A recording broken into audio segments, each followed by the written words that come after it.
There's also a privacy part of this. So that if an injury happened to a particular part of the body or something like that, certain types of those injuries are not, you would record, but you're not going to include that personal information in the log. So here's some of those areas that might have happened. For instance, an injury or illness to an intimate body part or reproductive system, an injury or an illness from a sexual assault, mental illness. Now in the state, when we talk about workers' comp, which is a different issue, we don't cover mental stress. We do cover mental things as far as if you've tripped, fell, hurt yourself, and now you're depressed over the injury and things like that, that's treatable by workers' comp. But if you came in on a horrific site, for instance, say you're a law enforcement, you came in and you saw someone commit suicide and you ended up with post-traumatic stress off of that, that's not something that's covered by workers' comp in the state. Okay, so there's a little bit of difference. So it might be something that you would record, that you wouldn't record for workers' comp, or it wouldn't be something that workers' comp would accept, but it would be on your 300, okay? HIV, hepatitis, anything you might get off of a contaminated needle stick, or other illness, or anything that another illness that the employee says, hey, I really don't want this, I don't want my name in the log. So if they ask you to remove their name, you wouldn't put your name in the log, you would put it on a privacy case file. Now that's not a built form, that's just you tracking the information, case number, employee's name, and what it is about this case that makes it a privacy case list, okay? So if you had you could sometimes code some of the injuries a little bit different. So it might be, instead of an exact body part, it might be just an injury to her lower extremities or something. But in most cases, you just wouldn't put any of that information in. You're still going to put the number of days missed and those kind of things. That other information goes on the privacy case list, however, okay? So you're going to modify sometimes, and other times you're going to take this information and you're going to redact some of that information so that that representative doesn't get everything, okay, that would be embarrassing to the employee or whatever. Again, with needle sticks, anytime you have a contaminated needle stick, that goes on your OSHA Form 300. So you want to track those. Now, here's the other thing. Somebody brought this up to me the other day. You can record everything you want on the 300. But what's going to happen, you've got to be careful that you want to maintain one that's the exact stuff that OSHA wants to keep. I've heard this from OSHA before. Well, we don't like the game playing. It's not game playing if you're playing by their rules. You have to make decisions based on what parameters they've given you.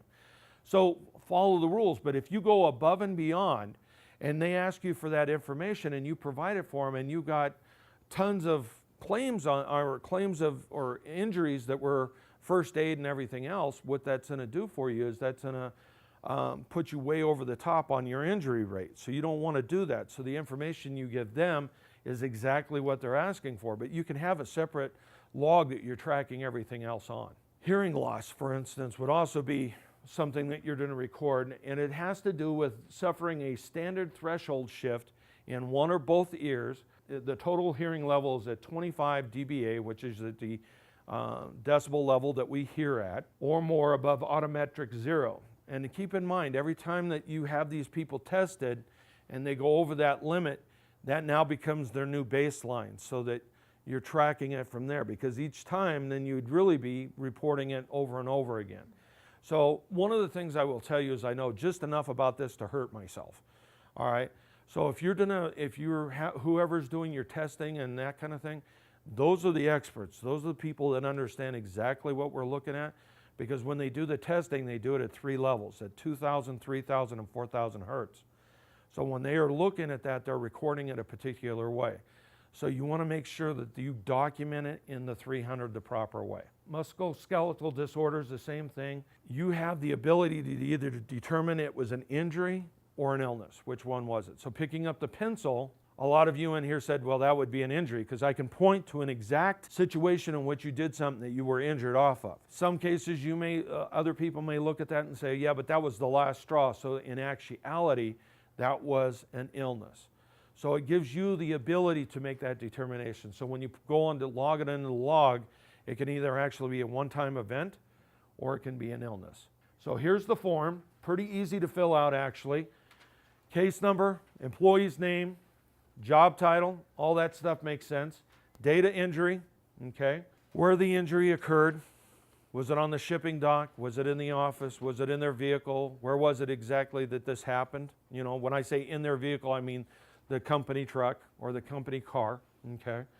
Wherever that may have occurred, then you want to list out the exact type of injury. So in a particular case, you're going to have to really get good at abbreviations because you're not going to get all that in there. So I use L for left part of the body, right is R. So I'll go right or R, L, left, forearm, slash, carpal tunnel, slash, computer work, okay? So it's very simple how you can kind of go through that, okay? Then when you get to this classifying the case, you're only going to classify it at its highest point. So if the injury turned into a death, you're not going to mark days away, restricted, or other. You're only going to mark it under that particular column, okay? Right in here. Maybe it did involve days away and restricted activity, but because the worst case scenario is days away, I'm going to put my click there first, okay? And that's the only click you put in there. If you put clicks on all of these across there, that one injury is now going to add up to 4 injuries when you add it up at the bottom. So now you've just quadrupled your injury rate without really intending to. So you're only tracking each call, you know, one for that injury. So just pick the best one that it fits for, okay?